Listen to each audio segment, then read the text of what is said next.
pertemuan AHY Puan jadi? Infonya jadi. Kapan? Wah, ini masih nunggu. Nunggu hari baik?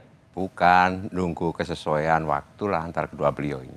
Jadi waktu itu bisa menggagalkan pertemuan atau bisa memastikan pertemuan terjadi? Waktu itu bisa memastikan pertemuan terjadi. Bisa memastikan? Bisa memastikan. Inisiatif memang dari Mbak Puan? Begini ya, Mas Budiman ya, PD Perjuangan itu jelas ya, adalah partai nasionalis Soekarnois. Ideologinya Pancasila, sesuai dengan pembukaan Undang-Undang 45, dengan dijiwai semangat pidato Bung Karno 1 Juni. Gitu. Oke. Apa esensinya yang disampaikan?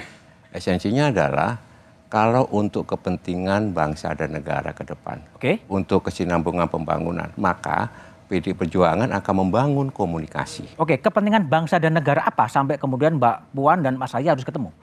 Begini, untuk bisa membangun bangsa yang besar ini tentu harus ada kerjasama.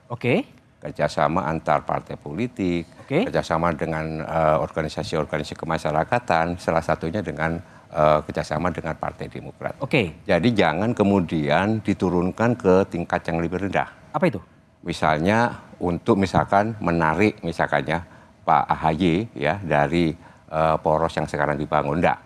Kami punya etika politik. Jadi kami tidak akan masuk dalam otonomi masing-masing partai politik. Tapi artinya PDI Perjuangan akan mengajak Partai Demokrat dalam kerjasama politik?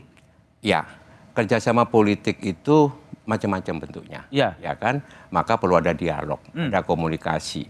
Kepentingan yang utama kan masa depan bangsa kita seperti apa. Kesinambungan pembangunan kita seperti apa. Dan ya ingat Mas Budiman bahwa di DPR hubungan kita antar fraksi baik. Sangat baik, sangat baik. Ya, mungkin bisa berbeda antara kami yang ada di dalam pemerintahan Pak Jokowi dengan yang di luar pemerintahan Pak Jokowi. Ini ada Pak Syarif Hasan, ada dari teman-teman PKS. Tapi ketika masuk di gedung DPR kita satu ya. Kenapa? Yang dipentingkan itu adalah bagaimana ya pembangunan di Indonesia ini bisa diperkuat dan bagaimana posisi bangsa Indonesia ini bisa keluar dari middle income trap. Baik. Gitu.